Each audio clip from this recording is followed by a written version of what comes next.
কে অন্ধ? আরে আমরা যেন মহারাজের কাছে ফেল না, কিছু একটা করতেই হবে।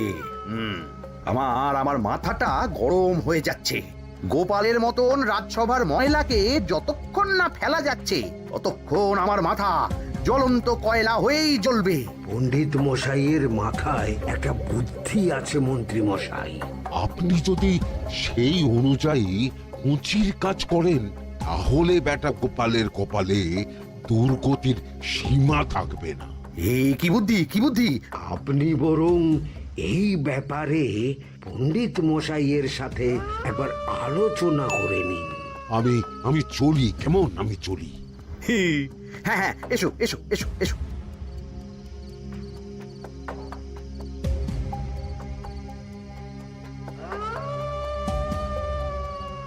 আরে ওই তো আমার বাঁ হাত ঘটা আসছে, বেটাকে দিয়ে একটা কাজ করাতে হবে।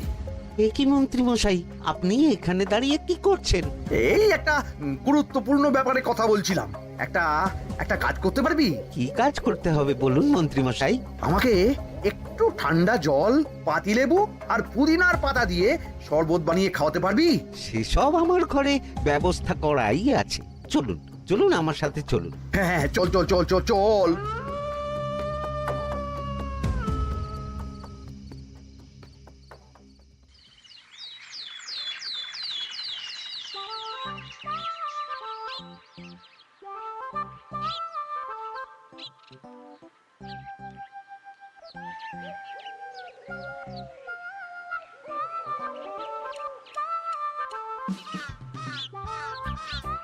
কি ব্যাপার পণ্ডিত, এত গুম মেরে আছো কেন?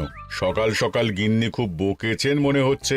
গিন্নির বাক্য সুধায় কান ভরে গেছে, আর কিছুই কানে ঢুকছে না। আরে দাঁড়াও দাঁড়াও পণ্ডিত, দাঁড়াও জ্যোতিষী।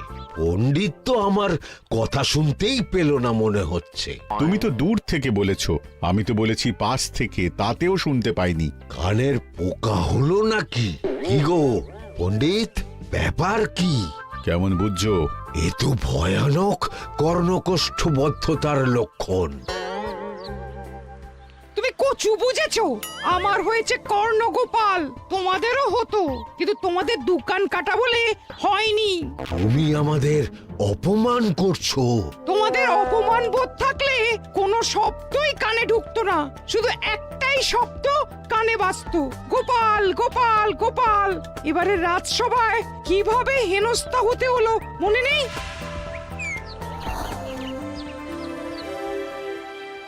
মহারাজ, একটা ভিক্ষা আছে।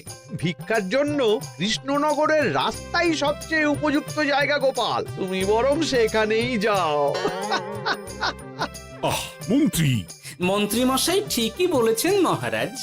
যে যার নিজের জায়গা থেকে কথা বলে। কুকুর বলে ভৌ ভৌ, বেড়াল বলে মিউ মিউ, কাক বলে কা কা। মন্ত্রীর ভিক্ষার জায়গা কৃষ্ণনগরের রাস্তা, আর গোপালের ভিক্ষার জায়গা মহারাজ কৃষ্ণচন্দ্রের দুয়ার। বলো কি ভিক্ষা? বাড়িতে পুজো আছে মহারাজ, খরচা অনেক, কিছু ঋণ আবশ্যক। যদি 100 মোহর। ঋণ তোমাকে আমি দিতে পারবো না গোপাল। পুজো উপলক্ষে তোমাকে আমি 100 মোহর দিলাম। মহারাজ, আমিও ঠিক এই কথাটাই বলতে যাচ্ছিলাম। আমরাও তাহলে বাড়িতে পুজো করব। পুজোর জন্য আমাদের অনেক খরচ, তাই যদি... অবশ্যই অবশ্যই, কত ঋণের প্রয়োজন খাজাঞ্চির কাছ থেকে নিয়ে নিও, সুদটা আমি মাফ করে দিলাম। মহারাজ, গোপালকে দান আর আমাদের ঋণ? হ্যাঁ, কারণ তোমরা নিজেরা খাবে, কিন্তু গোপাল অন্যদের খাওয়াবে। গোপালের মতো মানুষের সঙ্গে থাকাই হলো রাজধর্ম। কিন্তু তাছাড়াও তোমরা হলে 80 যাই বেতন পাই দলের লোক। গত 1 বছরে তোমার কোন মন্ত্রণা দেশের কাজে এসেছে? পণ্ডিত কোনো নতুন তত্ত্ব শুনিয়েছে? জ্যোতিষী কোনো অমোঘ ভবিষ্যৎবাণী করেছে? আর বৈদ্য 3 বছর ধরে আমার হাঁটুর ব্যথা সারাতে পারেনি। কিন্তু গোপাল, গোপালের ভাঁড়ে হাস্যরসের কখনো অভাব হয়নি। মনে আছে? আছে। কিন্তু করার তো কিছু নেই। আছে। কিছু ভেবেছো নাকি পণ্ডিত? তোমাদের মনে আছে মহারাজ মোহর দেওয়ার পর গোপাল সেদিন বলেছিল,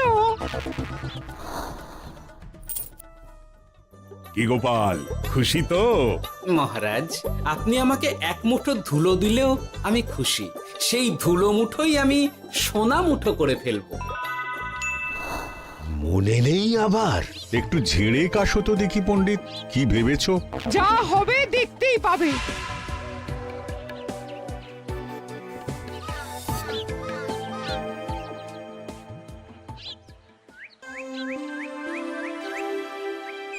মহারাজের জয় হোক, মহারাজের জয় হোক।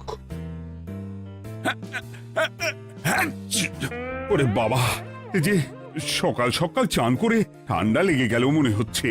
মহারাজ, ওই কবি গান উপলক্ষে গত মাসটা আমি কৃষ্ণনগরের কোণে কোণে ঘুরে বেরিয়েছি। প্রজাদের মধ্যে একটা অসন্তোষ আমি লক্ষ্য করেছি মহারাজ।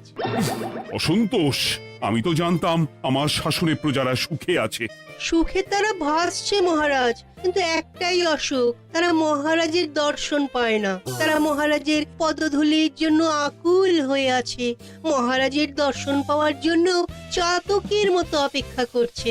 চিত্রকরকে দিয়ে চিত্র অঙ্কন করিয়ে বিলি করে দিলেই হলো।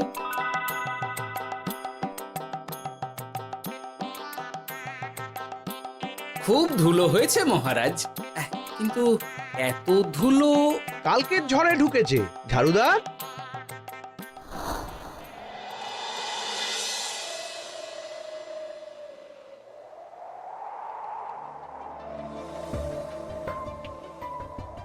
এই সুযোগ, রাজসভা ফাঁকা, এমন ঝড় যে পেয়াদারাও বাইরে নেই। কাজটা সেরে ফেল, বুঝলি? কিরে, কাজটা কর।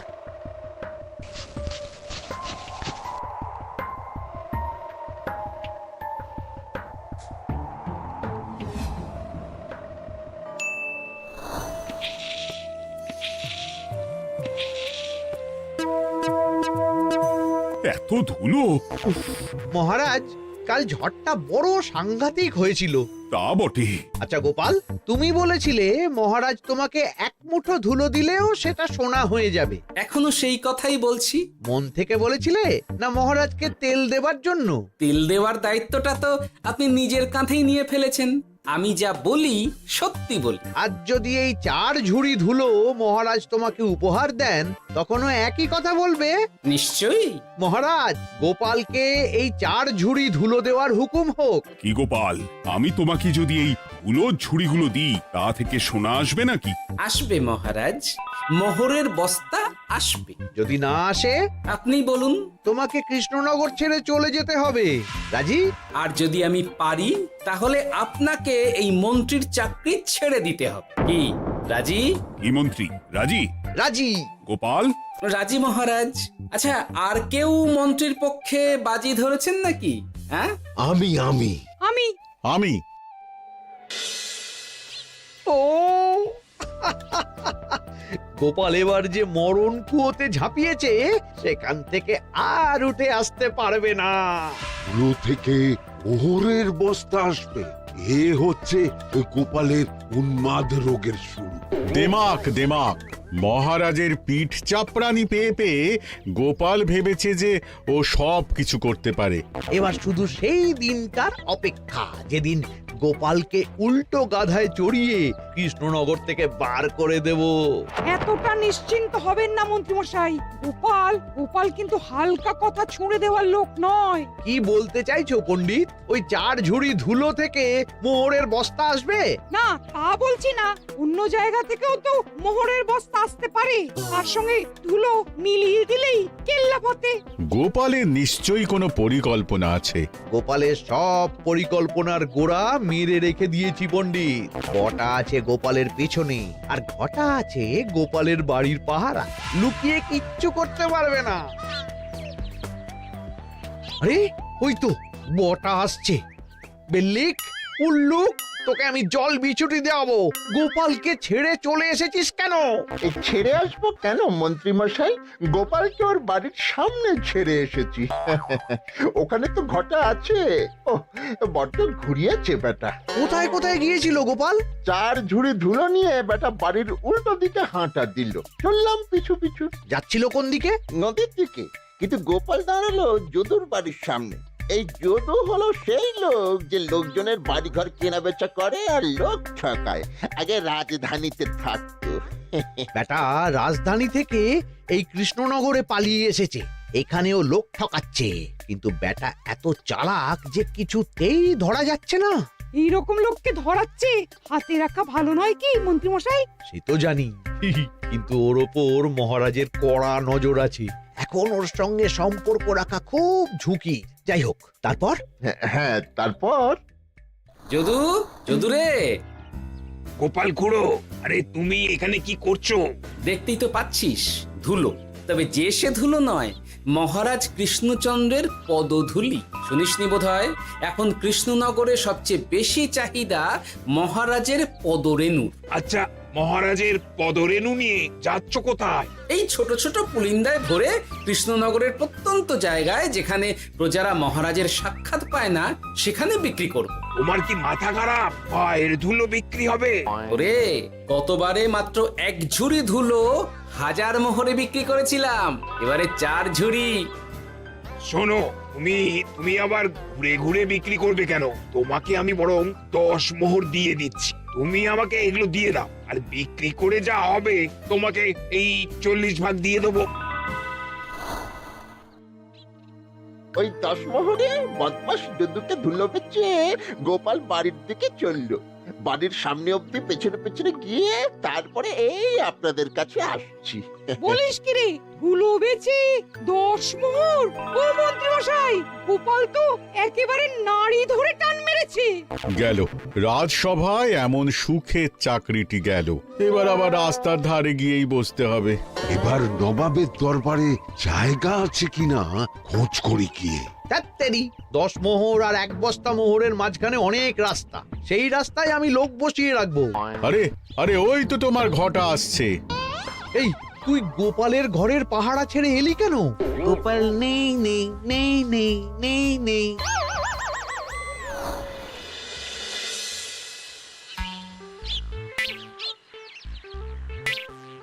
আরে, ভয় পেলি নাকি? না না না না না, ভয় পাবো কেন? শোন, তোকে পেয়ে আমার খুব ভালো হলো বুঝলি। তোকে আমার একটা কাজ করতে হবে। বলো বলো। আসলে বুঝলি, আমার না গিন্নিকে নিয়ে তার বাপের বাড়ি যাওয়ার কথা ছিল, কিন্তু হঠাৎ বিশেষ কাজে আমাকে খামবাজে চলে যেতে হচ্ছে। এখন আমি গিয়ে গিন্নিকে বললে বুঝতেই পারছিস কুরুক্ষেত্র হয়ে যাবে একেবারে। তাই আমি কাউকে খুঁজছিলাম যে আমার বাইরে যাওয়ার খবরটা আমার গিন্নিকে গিয়ে দেবে। তুই পারবি বাবা ঘটা? ওরে বাবা, আরে আরে আরে, ভয় পাস না, তোকে গিয়ে মুখে কিছু বলতে হবে না। এই নে, এই চিঠিটা আমার বউকে দিবি।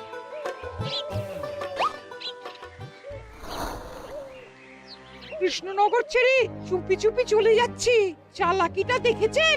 ওসব চালাকি আমি তুড়ি মেরে উড়িয়ে দেব। কি করবেন?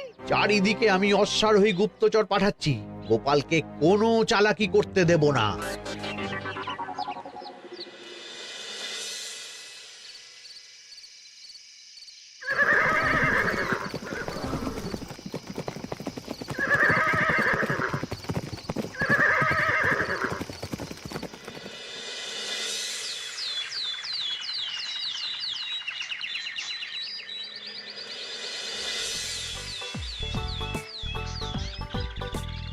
অং বং পিং পং। হ্যাঁ, ওরে বাপ রে, এ আবার কি বলে? মানে বুঝিতে পারিলে না? অং বং পিং পং অর্থাৎ আইসো আমার নিকট বিদেশি জাদু শরবত আছে, ইহাতে তৃষ্ণা নিবারিত হয়, শক্তি বৃদ্ধি হয়, ঘুম ভালো হয়, সম্পর্কের উন্নতি হয়, জামা কাপড় ফর্সা হয়, তু শব্দ না করে সকাল সকাল কষ্ট পরিষ্কার হয়, মূল্য মাত্র 1 মোহর। বলো, ওইটুকু অং বঙ্গের মধ্যে এত কিছু? ঠিক আছে, তা দাও দেখি, আপাতত টেস্টটা তো মিটু, বাকিগুলো পরে বোঝা যাবে।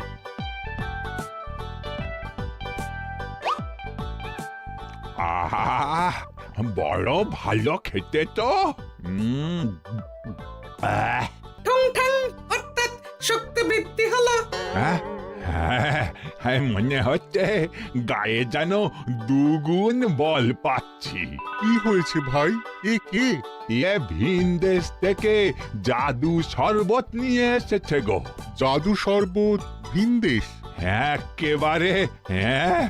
একেবারে বহু ভুজা শরবত। খেলে তেষ্টা যাবে, গায়ে জোর হবে, ঘুম হবে, সম্পর্ক ভালো হবে, জামা কাপড় ফর্সা হবে, সকালে হ্রাস করে পেটও পরিষ্কার হবে। সে কি? দাও গো ভাই, আমাকেও দাও। গুড় জল, সঙ্গে একটু ভাজা মশলা, আমচুর আর বিট নুন, শুদ্ধ দেশি জিনিস। জানলে কেউ ছুঁয়েও দেখতো না, কিন্তু একটু বিদেশি গন্ধ দিতেই একেবারে হট্ট মেলা। আরে তোমরাও এসেছো দেখছি। সং সং শঙ্কা, লং লং লঙ্কা। মানে অর্থাৎ এই শরবত খেলে আর শঙ্কা নাই, বুদ্ধি লঙ্কার মতন ঝাল হয়ে যাবে। তারপর ডং ডং ডঙ্কা, টং টং টঙ্কা, ফাইন ফাইন, অর্থাৎ টাকা আসবে আমার কাছে।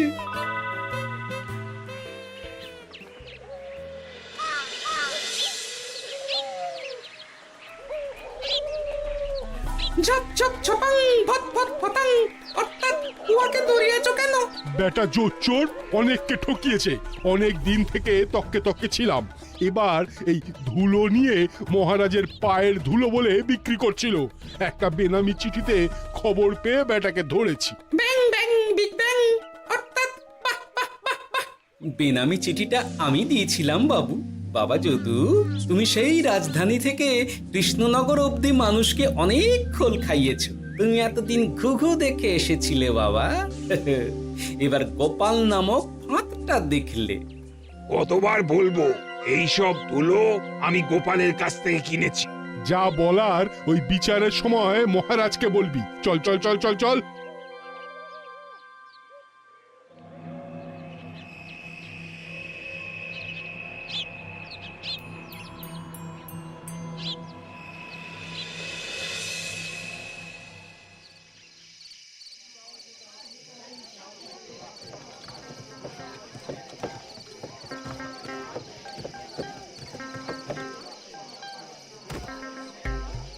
ঝন্টু মন্টু ননাঙ্কু। নাও ঠেলা। সাহেব বলে কি ফু দিয়ে দিতে হবে? কি বলছো সাহেব? বুঝতে পারছি না, কোথায় ফু দেব? ঝন্টু মন্টু ননাঙ্কু, অর্থাৎ লবণ আছে? আছে আছে সাহেব আছে। কত লাগবে? ভণ্ড ভরি আন্ডাকারি, অর্থাৎ যা আছে সব।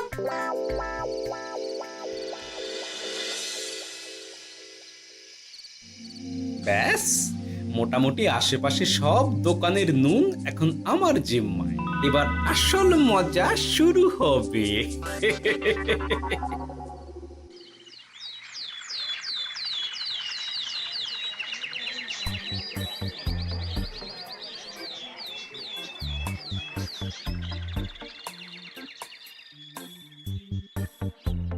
নুন আছে? না হুজুর, গোটা কৃষ্ণনগরেই নুন নেই। ওই দেখো, পুরো রাজসভাই বাজারে জড়ো হয়েছে। শান্তামনা, শান্টু মন্টু। এ আবার কি বলছে রে বাবা?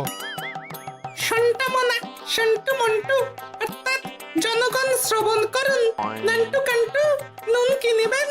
আন্টু আন্টু, আসুন আসুন। আমার আমার এক সের নুন লাগবে। শান্টু, অবশ্যই 100 লবণ 10 মোহর। 100 10 মোহর? 10 মোহর লইবেন না লইবেন না? না, নেব না। উত্তম উত্তম, গান্ডা পিণ্ডে ঢিসুম ঢিসুম, অর্থাৎ তাহা হইলে নুনের বদলে গৃহিণীর প্রহার ভক্ষণ করুন। আমাকে 100 নুন দিন। আমাকেও নুন ছাড়া বাড়ি ফিরলে গিন্নি ঘর ছাড়া করবে আমাকে। শুনলাম কৃষ্ণনগর থেকে নুন উধাও। আছে মহারাজ, আছে। কৃষ্ণনগরের সব লবণ আমার নিকটে আছে। 110 মোহর। এত দাম? দাম তো হবেই মহারাজ, লবণ ছাড়া রান্না কেমন হবে ভাবিয়া দেখুন। ঠিকই বলেছ, রাজপাকশালেও তো রান্না বসেনি। 100 সেরের মতন রাজপ্রাসাদে পাঠিয়ে দাও। 1000 মোহর দিয়ে দাও।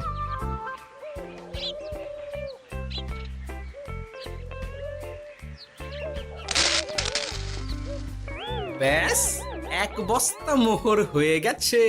গোপাল? হ্যাঁ মহারাজ, গোপাল, যে 4 ঝুড়ি ধুলো থেকে 1 বস্তা মোহর রোজগার করেছে। ইয়া বাত! চলো রাজসভায়, পুরো গল্পটা শুনতে হবে। সকলেই এসো তাহলে রাজসভায়। কিন্তু মহারাজ, যারা বাজি হারলো তাদের তো চাকরি গেছে, তো তারা রাজসভায় যাবে কি করে? ঠিক ঠিক ঠিক বলেছ।